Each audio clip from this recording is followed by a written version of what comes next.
bate-papo sério com você, sério com você. Bate-papo. Queremos um papo interessante.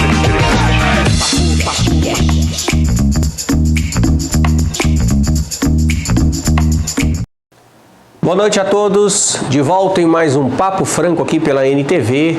Hoje conversando com Baltazar Vieira, consultor da área de suinocultura, além de gerente de produção dentro do setor. Seja bem-vindo, Baltazar. Pela primeira vez nós vamos falar sobre a produção de suíno na nossa região, que é destaque no país. Seja bem-vindo. Boa noite, pessoal aí que nos assiste. É um prazer estar aqui, podendo falar aí da nossa suinocultura, da qual eu sou apaixonado. E é isso, vamos lá. Baltazar, quantos anos dentro da suinicultura? E eu gostaria que você já se apresentasse falando sobre o seu trabalho aqui na nossa região, né? Você trabalha dentro do Grupo Alma e também o trabalho no exterior para a gente começar esse bate-papo. Então, comecei na suinocultura em 2004, exatamente 19 de julho de 2004. Faz 21 anos que faço parte da suinocultura e sou parte mesmo, de verdade, que eu faço parte da gestão da produção de suínos há 14 anos. E em 2022 tive essa oportunidade dessas consultorias fora do país, na África. Em 2025 agora, juntei mais uns amigos aí, criamos a Pig 3 Consultoria, que é uma empresa de consultoria, fazendo trabalho em várias partes do Brasil. Consultoria voltada só para a suinocultura? Suinocultura, consultoria técnica, sanitária e gestão de pessoas e números. E hoje vocês prestam consultoria para todo lugar, além daqui de Patos, a região do Alto Paranaíba, Triângulo Mineiro, no Rio Grande do Sul, se te chamarem, vocês estão lá. Domingo estamos viajando para o Paraná, para Curitiba. Fantástico. Baltazar, há 5 anos atrás, eu até comentei isso com você antes da gente começar esse bate-papo aqui, eu tive uma conversa rápida com o Weber, né, o gerente da Suinco já há alguns anos, um cara fantástico. E aí eu comentei com ele na época, eu falei assim, Weber, como é que está a produção de suínos na nossa região hoje? Ele falou, um momento muito delicado. Nós temos uma produção maior do que a capacidade de consumo. Mas, impressionantemente, né, 5 anos depois, um pouco mais de 5 anos, essa realidade mudou completamente. Nossa região, que já era grande produtora de suíno, se tornou não maior do que já era, mas mais eficiente. E essa eficiência trouxe lucratividade.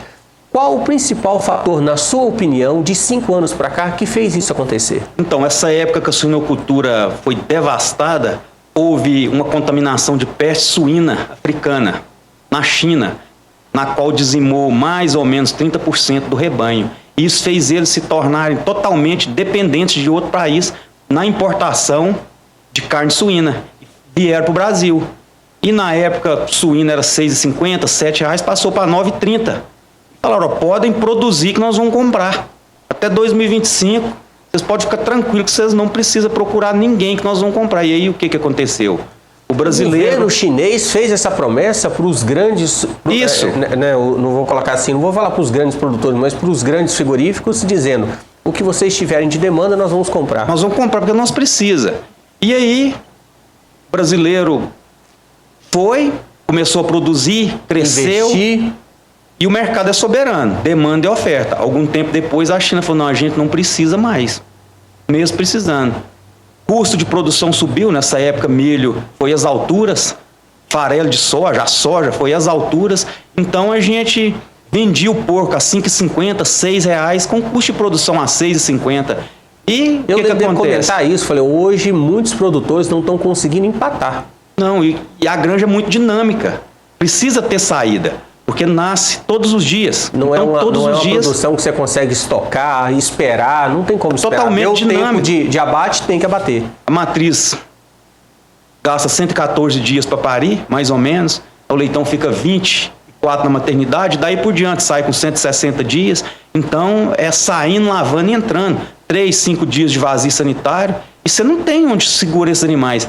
Então, faça chuva, faça sol, você tem que vender, barato ou caro, porque senão o prejuízo se torna ainda maior. E essa foi o tiro no pé que teve. Mas como todo mal, né, às vezes vem para bem, o que o mercado fez? O que os produtores fizeram para tentar? Lógico, houve muitos que desistiram da atividade, mas houve aqueles que se reinventaram, abriram novos mercados, aumentou-se o consumo interno, e aí eu queria que você me falasse de outros fatores que fizeram com que esse cenário hoje fosse, junto com o café, um dos mais promissores no agronegócio? A gente sempre fala, né, que a maior crista da porteira para dentro. Então, a gente faz o que está nas nossas mãos. Então, as grandes indústrias, as cooperativas, junto aos produtores, criaram estratégias de abrir novas portas de exportação, incentivar o consumo interno. Por exemplo, a gente saiu em 2017, por aí, de 14,5 kg para 19,5 kg agora em 2025. Média per capita, por pessoa, consumo interno. No país. Então, essas estratégias de diminuir custo... É um crescimento absurdo quando se fala, não, são 5 anos, mas a gente está falando da população como um todo, ou seja, são algumas milhares de toneladas de consumo, né, por habitante, e isso no país inteiro. Isso, gramas, é totalmente significativo para o nosso mercado da suinocultura, para o consumo.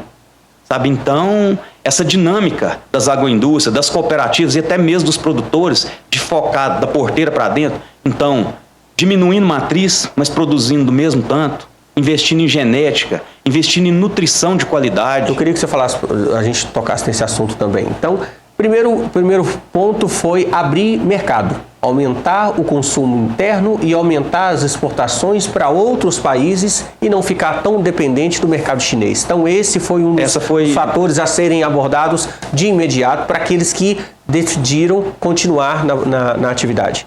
Isso, na suinocultura. E sempre é assim, o grande engole o pequeno. E se não tiver saída, não tiver as cooperativas, vai ser esse ciclo.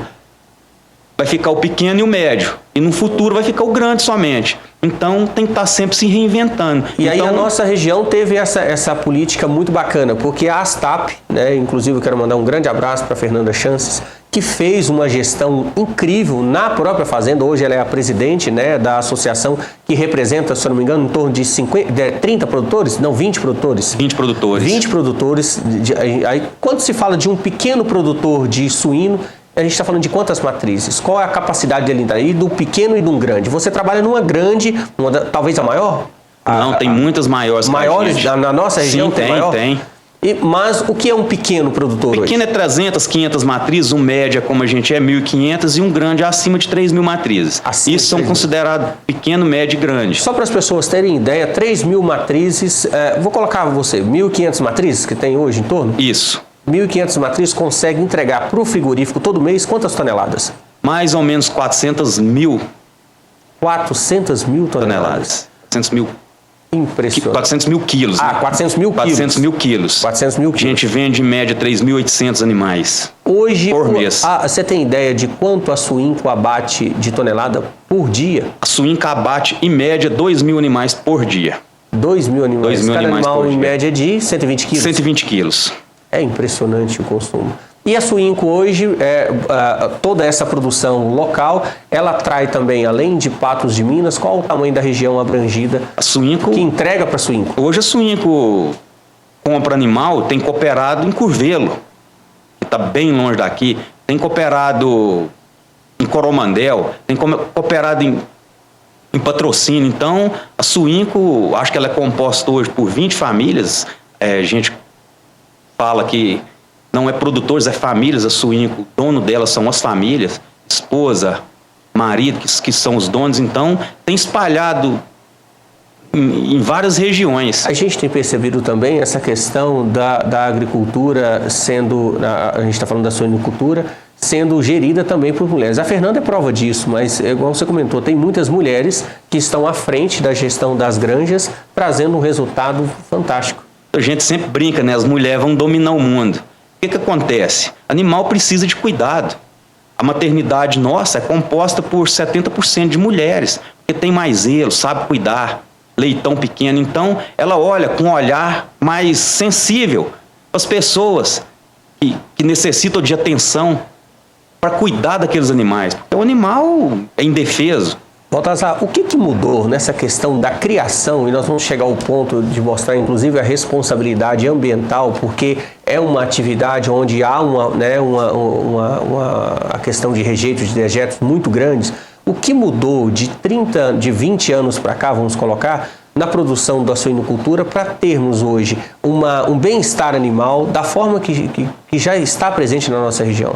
Então, primeiro essa parte ambiental, né? Ver essa tecnologia incrível que é da biodigestão, que é onde transforma o dejeto suíno, que antes era um problema, que se tornou uma solução que agrega valor, em energia elétrica, em adubo, em composto orgânico, que vai para a lavoura, essa lavoura volta para dentro da granja, na boca do suíno, em forma de ração, milho, soja. Então, hoje, os dejetos provenientes da atividade são totalmente tratados, ou seja, toda a parte que não é transformada em dentro da parte de energia, ela é transformada em adubo que volta para a produção. Em adubo 100%, orgânico. E a água é é tratada, vai para as pastagens, onde, por sinal, dá um resultado incrível.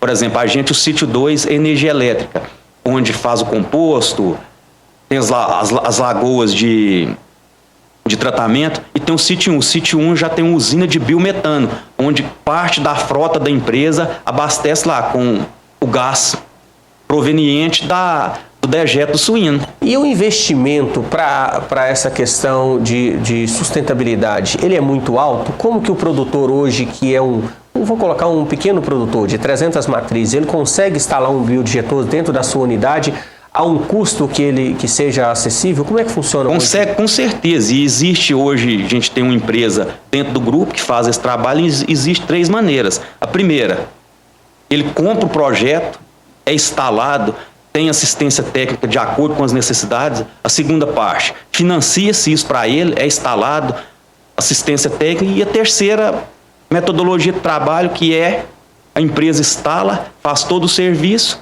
e durante algum tempo capta o recurso financeiro para pagar e para ter o lucro também, porque a gente sempre fala, não é instituição de caridade, precisa de número para sobreviver. O produtor rural, é possível ele instalar um biodigestor, ter toda essa questão ambiental, né, funcionando dentro da sua fazenda, sem nenhum custo, se esse for a escolha dele, né? Com Porque certeza. às vezes ele fala, não, eu quero o meu biodigestor, tenho dinheiro, vou financiar ou vou pagar com recurso próprio, porque eu quero o lucro desse biodigestor, porque, igual você está comentando, além da energia, o gás e o composto orgânico. O composto orgânico. Então, esses são os três produtos tirados de um trabalho feito com o biodigestor. Isso, sem contar que ele não vai ter o problema ambiental, ele não vai ter risco de multa, de um dejeto vazar aí no solo, e esse tipo de coisa, que isso é grave, é gravíssimo.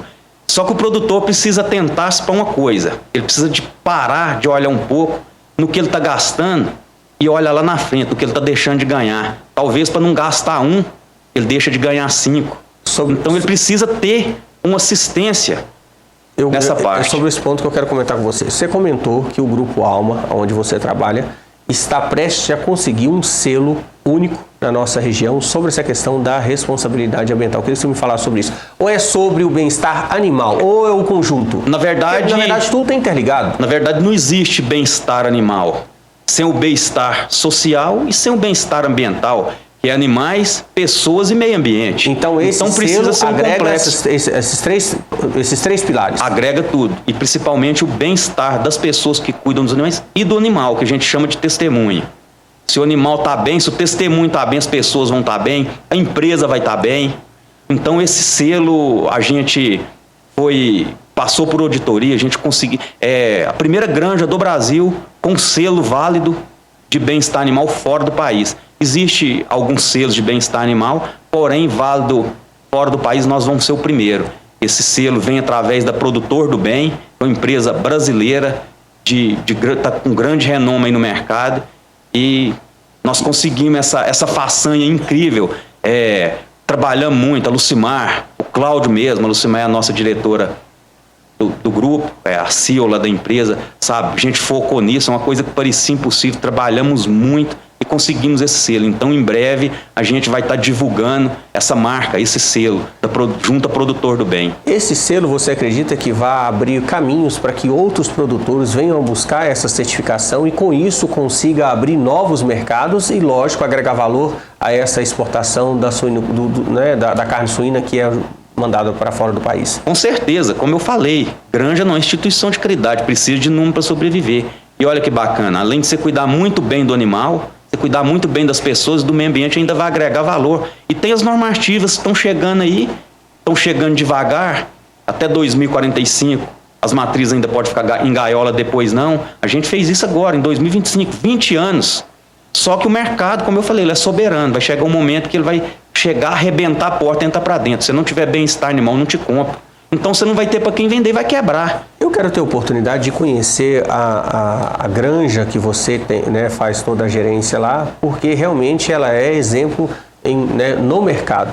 Mas hoje, até eu ter a oportunidade de ir lá conhecer, hoje como é que funciona a questão do nascimento dos leitões até que ele entre para a parte de recria e a parte de engorda? Então hoje a gente recebe as matrizes no galpão, onde dá o flancho, a ração especial para fazer ela ovular. Então esse galpão, ele tem uma temperatura, lá tem gaiola, porém ele é uma temperatura ideal para o animal, que é 23 graus, 70% de umidade. Essas gaiolas têm um tamanho que antigamente era um tamanho muito pequeno, hoje mudou o formato? Não, ainda não mudou, só que devido à climatização e os enriquecimentos ambientais, e o animal fica lá poucos dias. Então encaixa-se muito bem dentro das normas de bem-estar animal. E esses animais, cobriu, com 3 dias, vai para a baia coletiva. Baia coletiva é onde ficam as famílias de 22 matrizes. Então ele fica nesse espaço mais restrito 3 dias só? Mais ou menos uns 7 dias por aí. 7 dias, perfeito. Depois vai para a baia coletiva, onde é feita as famílias por tamanho, peso, é traçada uma dieta no sistema. Cada matriz come a sua dieta diária, ela tem 24 horas para comer, a máquina libera de 100 gramas, ela entra o chip, ativa e solta a ração dela. Após... É tudo automatizado? Tudo automatizado. As matrizes são chipadas, então fica solta, interage uma com a outra, tem muito enriquecimento ambiental, 2,5 metros por matriz. Após isso, com 110 dias, por exemplo, por aí, matriz só para maternidade, onde ela vai para um local climatizado também, com enriquecimento ambiental, inclusive a gente coloca feno para ela fazer o ninho. Antigamente, essa questão do ninho fazia com que as fêmeas deitassem sobre os leitões e isso perdesse muitos animais. O que foi feito para resolver essa questão? As gaiolas têm os amortecedores, então tem o CRIP, onde é aquecido, onde o leitão fica, porque a temperatura da fêmea gira por volta de 23 graus, também 70% de umidade. Porém, o CRIP, onde o leitão fica, o escamoteador que muitos falam, é quente, fica ali por volta de 28 graus. Ficar lá e aí ele fica lá. A hora que dá a fome, ele vem e mama. E aí a gente não usa nenhum tipo de ocitocina sintética para estimular a parto. Através do enriquecimento ambiental, massagem. Após o parto, a gente não corta dente, a gente corta um terço final do rabo. Por que antigamente cortava dente? Porque criava a ferida nas tetas da mãe. Esse era um dos motivos? O que acontece? Em muitos lugares se acredita nisso. O meu pai, só que a gente criava pouco solto, mas enfim, quando os leitões nasciam, tinha esse negócio de ficar cortando as presas. Infelizmente, isso é uma muleta para não fazer o que precisa ser feito. Então, a nutrição bem feita, a matriz com a condição dela vai produzir leite, leitão não vai morder na teta, leitão não vai brigar, vai desmamar bem, vai desmamar muito. É o manejo correto. É o manejo correto, nutrição boa, água à vontade. Porque se a fêmea não produzir leite, ele vai morder ele mesmo, vai brigar com o outro. Então, aí o pessoal acha que cortar o dente vai facilitar isso, só que cortar dente é uma porta para contaminação por bactéria que causa diarreia e daí por diante. Então, já tem 3 anos que a gente não corta dente, corta um terço final do rabo e não castra cirurgicamente. A questão da castração é outra questão que eu quero abordar aqui. Antigamente, vou falar da produção de boi, meu pai tem fazenda em Rondônia, castrava-se todos os animais. E a castração leva às vezes a um risco de pegar uma bicheira e aí perder o animal. Era um problema sério, principalmente de contaminação. Hoje, dentro da suinicultura, não há mais castração feita de forma a uma cicatriz, a um corte, nada. Olha, o mercado, como eu te falei, às vezes ele manipula. Então muita gente fala, não, tem que castrar porque eu não tenho para quem vender. Nós não castramos e temos para quem vender. Temos para quem vender. E o mais bacana é que, por não castrar cirurgicamente, você ganha no bem-estar animal. E um animal castrado na imunocastração, que é uma vacina química, que o animal não sente, você ainda tem um lucro de no mínimo 4% em cima daquele animal. Porque se ele não vai sofrer, ele não vai perder peso, se não vai perder peso, é lucro. E essa vacina faz um trabalho... Sim, é isso mesmo? Mas também tem um trabalho na parte hormonal do animal que faz ele converter mais carne e menos gordura. Então, comer menos e ganhar mais. Então, ele tem um peso maior comendo menos. Isso dá um lucro sem medo de errar de 4%. Então, vamos supor que uma granja aí vende 3 milhões por mês. por trabalhar com imunocastração, em cima dos machos vai ter 4% a mais. Paga a vacina. E outra, você tira a mão de obra da maternidade, o leitão vai desmamar saudável, porque não teve aquele processo invasivo de castração, porque judia. Você comentou comigo antes da gente começar o programa que hoje a média do nível de gordura, porque o povo antigamente tinha questão, não, carne de porco é muito gordurosa. Depois veio a medicina e disse, carne de porco é muito sadia, mais sadia do que a carne bovina, mais sadia do que... E aí, hoje, né, o médico manda você comer a banha suína. Você não vai comer de forma desordenada, porque bacon não é... Bacon, na minha opinião, é uma das carnes mais gostosas que existe. E bacon, né, vamos combinar. Hoje, o porco possui um nível de gordura muito menor do que há 20 anos atrás. E por que isso acontece? O que acontece hoje? A ração é totalmente balanceada. É a ração. Então, é a ração aliada à genética? Existem vários fatores. Existe a genética, a nutrição balanceada, esses são os principais fatores. Crescer ganhando mais carne do que gordura. Isso, porque a carne pesa mais que a gordura. Então, isso gera mais valor, sem tirar que a carne é saudável pra caramba. Porém, a gordura hoje virou uma das partes mais nobres do porco, porque é cara, todo mundo quer. E hoje você abater um suíno aí de 130 quilos, por exemplo, e você pensar que você vai fritar ele em casa na banha, você não consegue fritar 30%, porque é o tal suíno light, é os cruzamentos que são feitos aí. Você enfia aí um duroc em cima de uma fêmea F1, que é proveniente de uma landraça com a lajoite, e o duroc dá uma carne marmoreada, dá pouca gordura, uma carne saborosa. Tem outros machos aí de muito renome no mercado, que eu não vou citar o nome, por exemplo, proveniente de grandes genéticas que tem aqui na região, que é a Dambred, é a Grosseria, tem uns machos espetaculares que fazem um trabalho muito palpável nessa parte de mais carne, menos gordura, mais conversão, mais GP, menos conversão, mais GPD. Eu lembro do duroc de 30 anos atrás, mas é impressionante o quanto essa raça foi uma das que eu conheço, o quanto essa raça também evoluiu, né, com o melhoramento genético de 20 anos para cá. Nós vamos falar das raças após os comerciais e vamos falar também da qualidade da carne variado de uma raça para outra, entre outros assuntos. Nós vamos chamar os comerciais. Hoje estamos tratando sobre esse assunto extremamente relevante para a nossa região, que é a produção de suínos e toda a qualidade da carne produzida aqui na nossa região com a Suinco, né, como um grande frigorífico abatendo animais, não só da região, como de todo o Triângulo Mineiro e Alto Paranaíba. Vamos colocar dessa forma. Voltamos já já após os comerciais.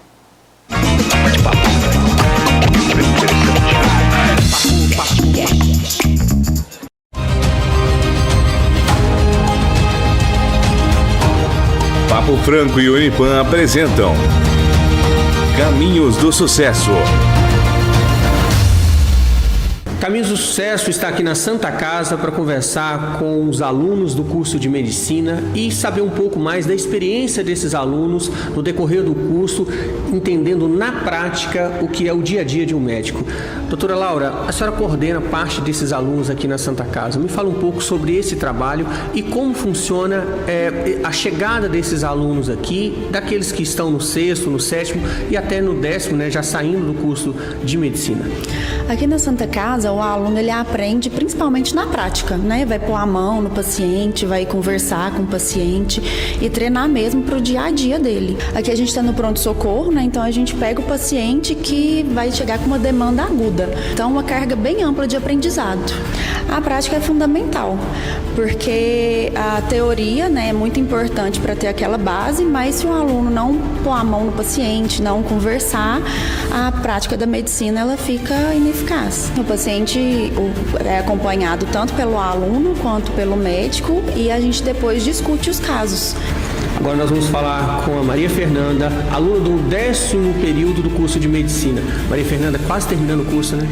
Quase terminando, já estou aí, né, no 10º período, finalizando agora no mês de dezembro. Sempre foi uma certeza a escolha do curso de medicina ou essa certeza foi acontecendo durante o decorrer do curso? Desde a infância eu sempre quis ajudar as pessoas assim e acabei optando por fazer medicina no meu 3º ano do ensino médio. Sigo muito feliz, muito realizada na escolha que eu fiz e espero que eu consiga, né, realizar esse sonho de infância que é ajudar no sentido literal da palavra. Mas eu penso em seguir na área clínica da medicina, fazer clínica médica e depois fazer uma subespecialidade, né? Qual a importância de ter toda uma estrutura como essa da Santa Casa para ter, né, já o início de uma curva de aprendizado?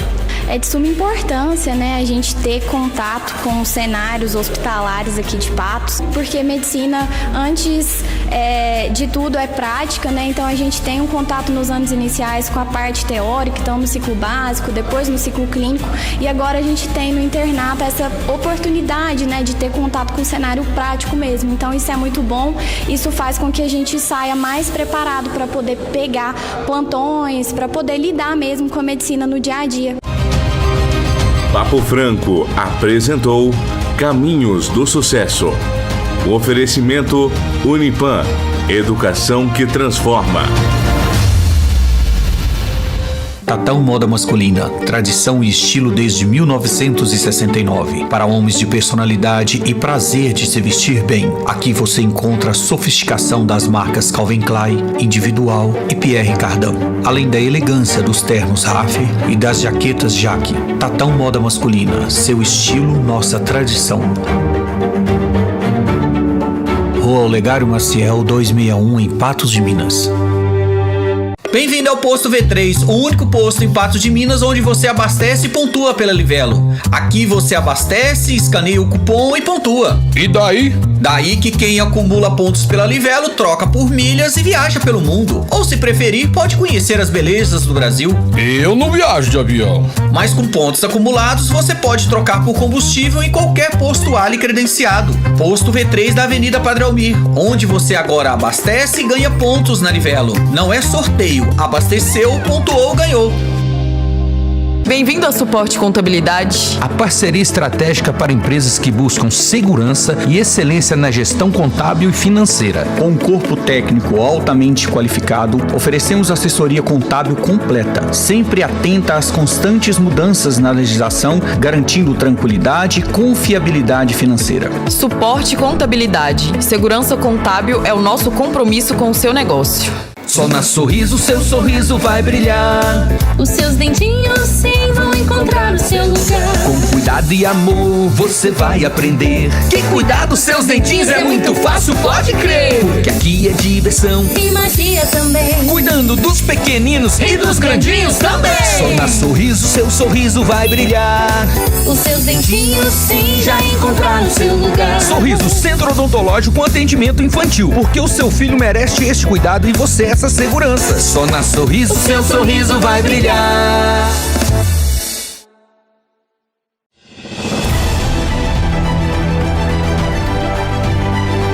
Papo Franco apresenta Justiça antes que tardia.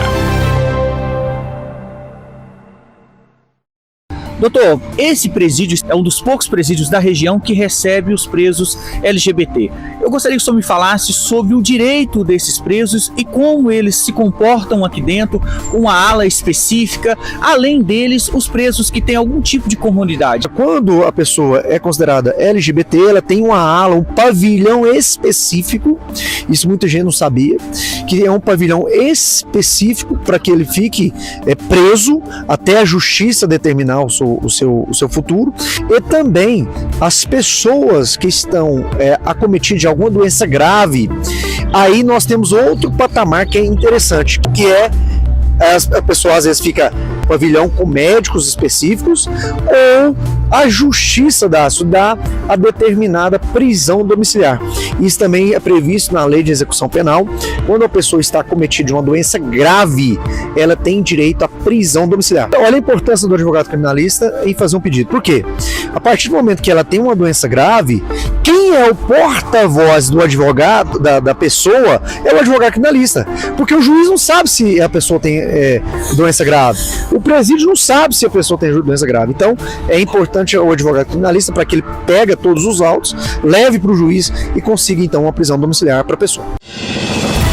Papo Franco apresentou Justiça antes que tardia, pois é seu direito e você precisa saber.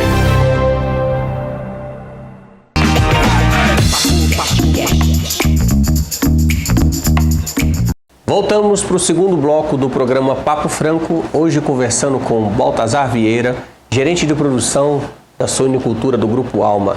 Baltazar, no primeiro bloco nós falamos sobre vários assuntos e fomos para o segundo bloco prometendo falar sobre a qualidade da reprodução genética dentro da suinicultura.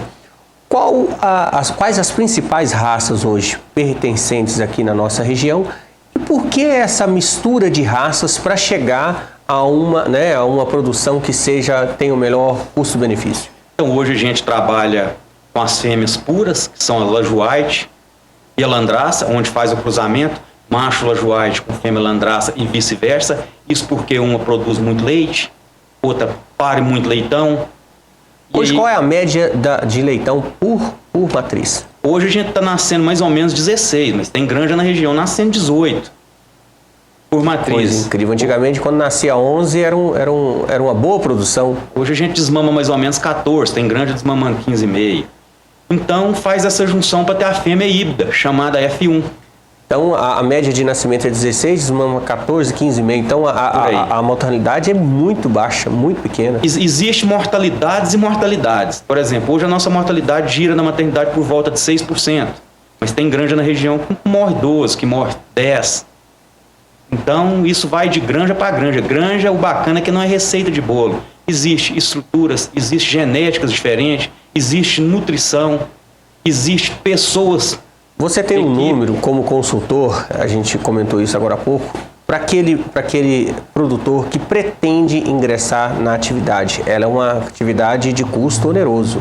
Para um produtor que pretende começar, vou colocar aí com 1.500 matrizes, qual o custo de investimento? 1.500 matrizes não seria um produtor pequeno, bom a gente lembrar. Seria um intermediário. Um produtor médio. Um dia desse a gente estava fazendo essa conta. Para você implementar tudo, infraestrutura, começar a rodar, você vai gastar mais ou menos... Infraestrutura, matrizes, tempo até que você tenha a primeira produção disponível para venda. Primeiro você precisa de infraestrutura. Então, esses projetos que a gente starta fora do país, a gente começa. Primeiro faz uma gestação, maternidade, e já começa a trabalhar. Então, uma granja de 1.500 matrizes, eu fiz essa conta um tempo desse aí, fica mais ou menos por 26 milhões. E depois, só a estrutura? A estrutura. Depois você precisa de matriz, você precisa de mão de obra, você precisa de alimentação, você precisa de assistência técnica, isso fica ainda mais caro. Então, uma granja dessa hoje, mais ou menos, porque números depende de região, depende de importação, você vai comprar no Brasil, você vai comprar fora, barganha, varia um pouco. Mais ou menos uma granja dessa, para você colocar ela rodar, 58 milhões. É muito dinheiro para uma atividade que tem os seus riscos. Atividade muito arriscada, porém, quem começa se apaixona. E é o seguinte, não é começar da noite pro dia, é entender, não é começar com 1.500, se não entende, se não tem um norte para aquilo, começa de 300. A gente está falando desses números porque, assim, é uma atividade que é difícil para você começar e depois que você começa, é difícil de você sair dela. Segundo, eu conversei isso com a Fernanda, que é a presidente da ASTAP recentemente, ela falou, Dácio, hoje para fechar uma granja eu preciso de 1 ano e meio. 1 ano e meio, programado, falando, eu vou parar a minha atividade. Mas como a gente conversou no início do programa, hoje uma atividade extremamente lucrativa. Né? Vivemos um momento muito bacana com expectativa. Eu queria que você me falasse da expectativa, já que você esteve, né, no exterior e vendo novos mercados sendo abertos e o consumo mundial dentro da suinicultura aumentando, assim como o consumo do café. Nós citamos isso no primeiro bloco, mostrando que a produção de café e de suínos hoje está entre as mais rentáveis do mercado. Então hoje o custo de produção está moderado, a gente não pode falar que está baixo, então hoje o custo de produção gira por volta de 6,40, 6,50.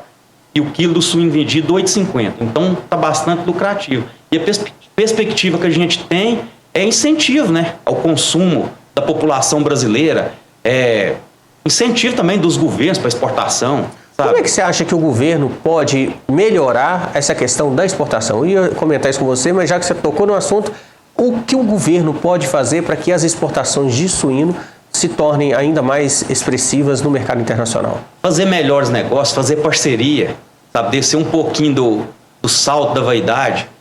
Os produtores fazem esse trabalho? Existe algum grupo que possa ir até lá? Porque a Suinco, como, né, o frigorífico que exporta, ele não tem alguém que vá fazer esse trabalho, esperar que o governo faça? Porque nós vivemos num país que muitas vezes, em vez de você esperar que o governo tenha essa atitude, não, nós vamos atrás, nós vamos abrir novos mercados. Só porque quando depende de legislação, fatalmente precisa-se de governo. Hoje a gente tem a BCS, que é a Associação Brasileira de Suinocultores. Então ela é um braço, uma mão incrível para a gente, fortalecendo a nossa suinocultura dentro e fora do país. É o que a gente sempre fala, né? Vamos fazer nosso dever de casa, vamos olhar da porteira para dentro, vamos levar a carne suína para dentro dos hospitais, para merenda escolar, porque eu afirmo aqui para você, a carne suína é uma das mais seguras que existe.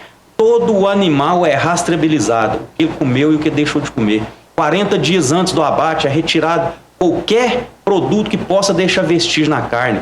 E essa carne é coletada um pedaço de cada animal que chega no frigorífico pelos membros do governo, o CIF, que são veterinários preparados e treinados para isso. Essa informação eu tenho. A Suinco tem ali dentro do frigorífico funcionários do CIF, que é importante a gente dizer que são funcionários do governo, né? Do governo. O tempo todo, eles estão lá todos os dias como se eles fossem funcionários da Suinco, né? Só que eles não estão lá obedecendo alguma ordem da Suinco, eles são funcionários que estão ali fazendo um trabalho de fiscalização e essa fiscalização é extremamente rigorosa. Sem meio termo, então... Estou afirmando, uma das carnes mais seguras que existe, além de ser saborosa e nutritiva, é a carne suína, proveniente de um frigorífico responsável, como por exemplo a Suinco, porque toda a carne é rastreabilizada, ela é entregue na mesa da população, na mesa do brasileiro, seja lá mundo afora também das pessoas que consomem carne suína, com extrema segurança e garantia, porque se tiver falha, então... com resíduo, esse tipo de coisa, o produtor paga por isso, porque é um atentado à saúde pública, isso é inegociável. E o CIF não negocia isso. Deu zebra, o produtor tem que responder pela irresponsabilidade, porque a gente tem que falar assim, né? No mercado internacional hoje, quais são os países ou quais são as regiões do mundo que mais consomem a carne suína? Você tem essa informação? Hoje a Ásia, a Europa consome muito. E tem vários outros nichos de mercado, por exemplo, a África.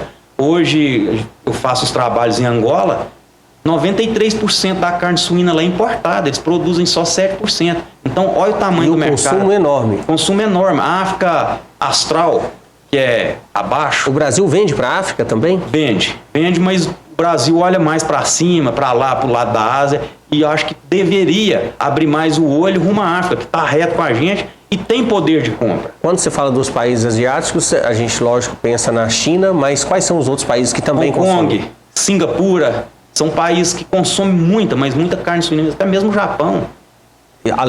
O Japão tem um hábito de consumir muita carne de peixe, mas a carne suína ela é apreciada há décadas, né? Consome muita carne suína. E ali tem que ir com qualidade.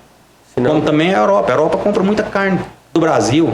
Rússia é um dos nossos grandes parceiros aí comercial nessa parte de carne suína. Inclusive, na época da quaresma, o consumo per capita nosso cai, porque é uma tradição, né? Quaresma não comer carne vermelha. E, junto com isso, os portos da Rússia congelam e eles importam menos. Então, tem essas duas complicações. Isso não é só devido ao mercado nacional. Tem essa parte da Rússia que são grandes compradores nossos, um dos maiores. Você comentou sobre a África produzir apenas 7% do consumo. Isso Angola, é onde eu tenho mais... Onde você tem essa informação. Mas você vê como outros países um potencial grande também nessa questão do consumo e da condição de compra, porque às vezes o país tem um grande potencial em consumo, mas não tem um grande potencial em compra. A China tem não só no consumo, como na compra. A Rússia é a mesma coisa. Mas você vê outros países com esse potencial de consumo e de compra? Com certeza. E quem fala que não tem é a mesma coisa da pessoa falar o filme é ruim, mas nunca assistiu. Então tem que ver, sabe? Esse é um mercado que precisa ser estudado. Esse é um mercado que temos que buscar. Hoje a carne suína, Baltazar, ela é também utilizada assim, o presunto, a salsicha e tal. Quais são os subprodutos, não vou colocar subproduto, mas quais são os produtos produzidos também oriundos da carne suína, além da carne que a gente conhece em si, que é o bacon, que é o pernil, nós estamos chegando no fim do ano, é pernil assando em todas as casas, né? Isso é um consumo, aumenta muito. Quais são os outros produtos produzidos através da carne suína? Olha, da carne suína. Hoje o suíno não se perde nada, sabe? Hoje o osso do suíno vira farinha, que volta para nutrição animal. Os miúdos são todos comercializados para consumo. Os miúdos também? Não fica nada. Todos os miúdos. Inclusive, a questão da suína que é tão rigorosa que os animais, a gente manda uma carga, por exemplo, de 90 animais. Todos os animais são abertos e conferidos. Por exemplo, fígado contaminado. Esse fígado vai para a graxaria. Há um rins contaminado, porque se aproveita tudo. A tripa é das matérias-primas mais nobres provenientes do suíno. O que faz com a tripa?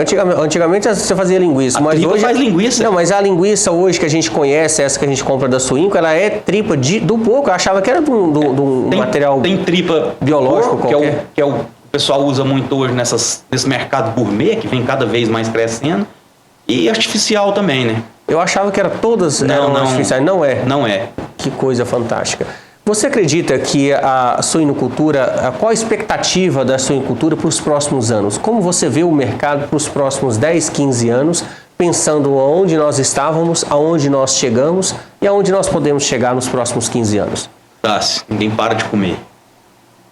Ninguém para de comer. Então, uma coisa que sempre vai ter que ter é comida. E a oportunidade está aí, da gente produzir bem e gastar pouco. Então, é investir em genética, é investir em nutrição, é investir em consultoria técnica de qualidade que faça produzir muito gastando pouco.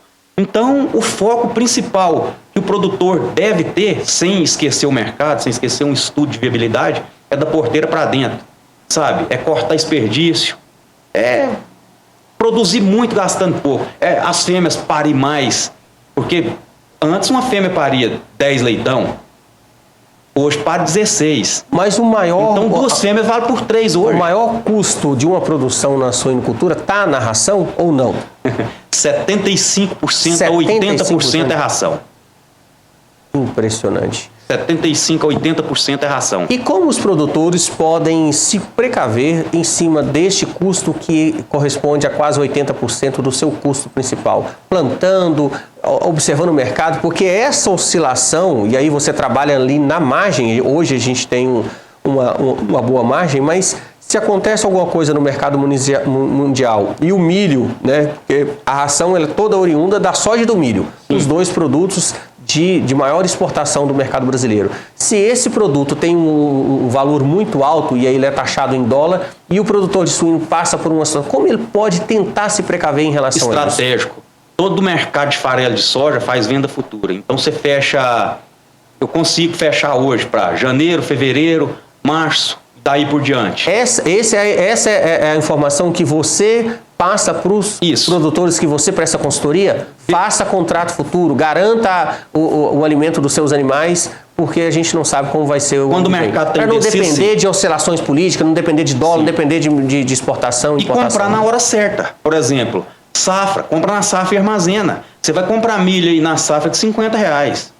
Mas a armazenagem também não tem um custo alto? Mas o custo de oportunidade da armazenagem, por exemplo, é bem mais em conta do que você comprar na época. Por exemplo, você compra um milho aí de R$50 na safra, na entre safra ele vai estar de 70. Não tem custo de oportunidade que encarece essa quantidade, não? Eu converso muito com o produtor rural e esses dias, inclusive, quero mandar um grande abraço para o Dr. Arlindo Porto, que é um grande produtor de café. Ele falou assim, Dácio, a gente está passando hoje por um momento muito interessante do cultivo do café. Já teve num preço maior, mas eu tenho em números qual seria o ponto de equilíbrio, o que seria ruim e o que é lucrativo. Hoje, mesmo estando bem abaixo do que foi há 3, 4 anos atrás, é uma produção extremamente lucrativa. Mas ele fala, a gestão é tudo. Na suinocultura não é diferente. Saber a hora de comprar e saber na hora de vender. Eu quero trazer essa discussão para cá dentro da cafeicultura, porque ela também é uma atividade que precisa de planejamento. Na suinocultura, na sua opinião, o planejamento corresponde a quantos % da eficiência na produção? Seja sincero. Com certeza, sem medo de errar, sem coeficientes de medida, sem gestão de dados e de números. Hoje a gente tem nós somos muito bem assistidos, você trabalha no escuro, então a gente faz um estudo de safra, de 12 meses, a gente trabalha com orçado e realizado. Então a gente faz média do que passou, perspectiva do que vai vir. Sempre, essa é a sua forma de trabalhar dentro do grupo. Essa é a forma de trabalho. Para conseguir os números que você consegue. E a gente está sempre enxugando gelo. É todo mês a nossa diretora, vem aqui. O que a gente pode fazer para economizar? O que você tem de oportunidade? Eu gosto de dar sempre um exemplo. A empresa tem 1.000 funcionários. Se cada funcionário economizar R$1 por dia, no final do ano é R$365 mil de economia. E um prato que você quebra é R$3. Você já desperdiçou para 3. Então a gente põe atenção nos mínimos detalhes. A sua diretora cobra isso, mas o Cláudio também tem isso, porque ele é um extremamente empreendedor há muitos anos. E hoje, você comentou, são cerca de 800 funcionários só no Grupo Alma. Com certeza. O Cláudio... Ele faz isso? A gente chega e fala, Cláudio, nós estamos com um problema, porco está barato. E ele não está nas nossas mãos, vamos focar dentro. O que nós podemos fazer para melhorar aqui dentro? Então, como eu falei, o mercado é soberano, ele que dita as regras. E ele ditou as regras, não tem como você atacar lá, cai para dentro. O que eu posso melhorar aqui? Onde eu posso gastar menos? O que eu posso fazer para economizar? Porque a empresa, infelizmente, caminha. Receita e o encontro do custo. A hora que encontra, quebra. E daí por diante, né? Então, você tem que estar sempre melhorando, você está sempre afastando. Porque quando sobra oferta, o preço cai. Então, você tem que estar sempre buscando ter mais demanda. E para ter mais demanda... ser competitivo. O que acontece? O que adianta o porco estar R$10? Vai parar de comprar. Vai desequilibrar, vai sobrar suíno, vai cair o preço lá para baixo de novo. Então tem que ter um ponto de equilíbrio, para que todo mundo coma do jeito que precisa, para que haja as compras, o pessoal consuma a carne. O que adianta estar R$10? Aí você vende hoje 4.000 suínos. A gente fala R$10, mas o público está assistindo e fala, mas eu não compro porco de 10, eu estou falando R$10, o produtor entregando, né? Porque aí... Você compra o porco de R$10 chega hoje, pro consumidor, o valor é outro. Você vende um mês aí 4.000 animais a R$10. Vai parar de comprar. E aí você vai ter que vender por 3, 4 meses. Diminuir a produção. A R$6, a R$7. Então vamos manter o equilíbrio. R$8,50, R$8,80. O produtor vai ganhar. A população vai se alimentar. O Cláudio sempre fala, Cláudio, suíno caiu. Ele fala, bom que o povo come. Bom que a gente olha para a população. Essa que é uma precisa responsabilidade dele, porque eu conversei isso com você também, quando ele decidiu que você tinha que ir para a África prestar essa consultoria lá. E você comentou aqui, falou, não, eu não queria ir de jeito nenhum, eu não tinha nem passaporte. Falei, não, vai lá, porque aquele pessoal precisa ter essa informação, precisa desenvolver a região. O Cláudio tem essa visão do todo, ou seja, a nossa região é uma região rica, mas a África pode se desenvolver e ser beneficiada do conhecimento adquirido aqui na nossa região. Que pode ser, a região é muito parecida com o Brasil, eu estou falando a temperatura, a qualidade da terra, a água, né, necessária para uma produção na suinocultura. A região que eu presto serviço lá é uma região de clima tropical como o Brasil. Só que como o Brasil também, tem região que não produz grão, tem região que você não consegue produzir suíno. E a diferença de lá com o Brasil é que em Angola você não consegue ter a safrinha. Mas a safra você produz tão bem quanto o Brasil, se você trabalhar, porque tem terra boa, tem... Você precisa. Baltazar, nós estamos chegando no final do programa e eu quero que você deixe uma mensagem para o nosso público, mas antes... Eu quero te perguntar sobre a questão da mão de obra dentro da suinocultura. O desafio, porque hoje se você conversa com o produtor, ele fala que não tem mão de obra. Se você está na cidade, o empresário diz que não tem mão de obra. Mas as pessoas querem trabalhar. Como funciona hoje o mercado de trabalho para quem quer trabalhar dentro de uma granja de suíno? Como que os produtores vêm trabalhando essa questão? Eu vou falar de alma, vou falar da nossa cultura. Então, para a gente, não falta mão de obra, e mão de obra nunca foi e nunca vai ser problema. Quantos gestores você tem hoje, só na granja que você Na gerencia? Granja, eu tenho 4 coordenadores. E quantas pessoas no total trabalhando? Hoje, eu sou gestor de sítio 1, sítio 2, fábrica de rações e secador. São mais ou menos 60 funcionários, 60 colaboradores. E hoje a gente trata o colaborador da suinocultura como um profissional da suinocultura, não como um peão, não como um trabalhador da suinocultura. E a gente dá as 3 coisas mais básicas que precisa, que é condição de trabalho, perspectiva de crescimento, que não seja lá, que seja em outro lugar, e lá seja a ponte dele adquirir um curso superior, dele se formar na faculdade. E o que vai ficar para a gente? Proporcionar isso para o seu filho? O seu filho, o que vai ficar para a gente lá? Gratidão. Tudo que eu tenho eu conquistei através de lá. E um salário digno, porque todo mundo precisa se alimentar, precisa vestir, tem a questão de saúde. Então, mão de obra para a gente é uma solução. Às vezes é um desafio para alguns, mas nunca deve ser tratado como problema. E o princípio básico de que todo mundo precisa, condição de trabalho. Sabe, a pessoa precisa se sentir pertencente, sabe, ela precisa ser inserida no processo. Então, quem é mais importante hoje na produção suinícola para a gente? Primeiro, o testemunho, as pessoas que cuidam do testemunho, o líder que cuida dessas pessoas, o gerente que cuida do líder e, por último, o produtor que cuida e dá a condição para a gente cuidar do testemunho. Que você concorda que se o testemunho estiver bom, o resto da cadeia vai estar tudo indo de orelha a orelha? Concordo plenamente com você. Baltazar, quero agradecer demais a sua presença no nosso programa. Mande um abraço para o Cláudio e mande também o nosso abraço, porque eu quero ir lá conhecer a sua produção, quero conhecer essa granja que é hoje exemplo, né, dentro da produção de suínos no país, com esse selo que vocês conseguiram, né? Eu quero ter a oportunidade de conhecer isso lá pessoalmente. Um grande abraço, obrigado pela presença mais uma vez. As portas estão abertas, estamos esperando lá. Ficamos por aqui, quero agradecer a todos a audiência, obrigado mais uma vez, fiquem todos com Deus e até a próxima quinta-feira com mais um Papo Franco aqui pela NTV. Até lá, um abraço.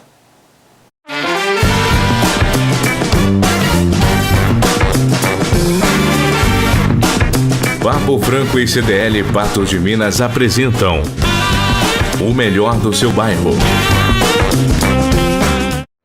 Pessoal, o melhor do seu bairro está aqui hoje na 180 Graus. É a última loja aqui da Avenida Major Gotti, aqui do lado do Sacolão Santo, para falar com o Daniel. Daniel, o que as pessoas podem encontrar em fim de ano aqui na 180 Graus? Olha, aqui na 180 Graus temos tudo quanto é artigo de Natal. Se precisar de qualquer acessório de Natal, árvore de Natal, acessório, bola, essas coisas.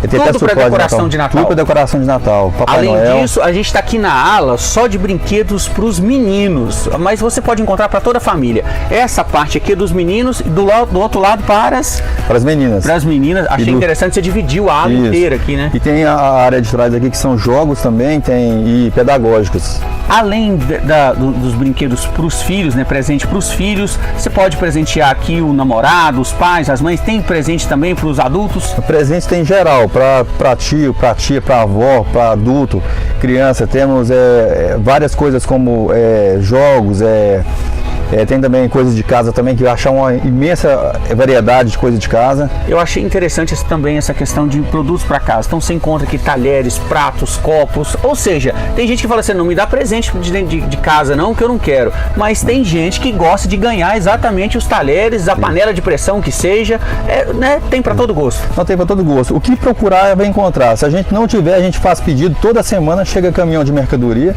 Então, um exemplo, o cliente vem na loja, eu queria isso.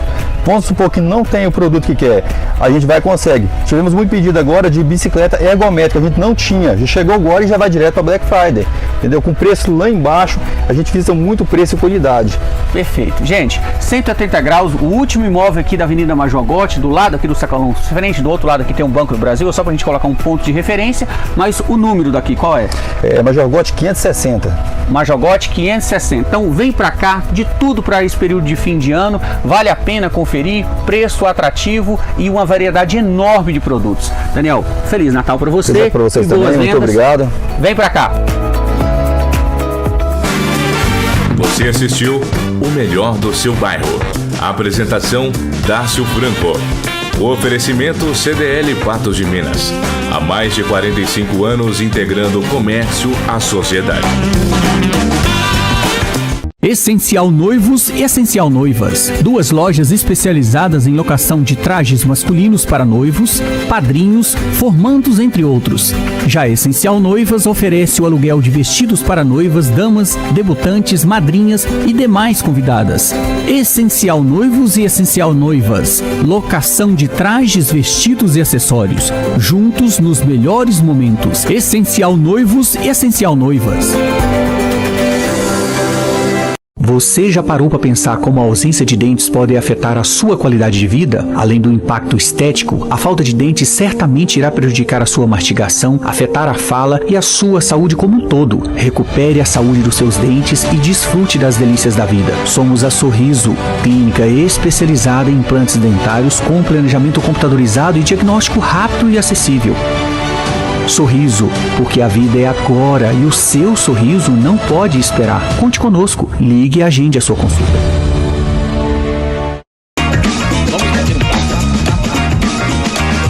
Quero um bate-papo sério com você, sério.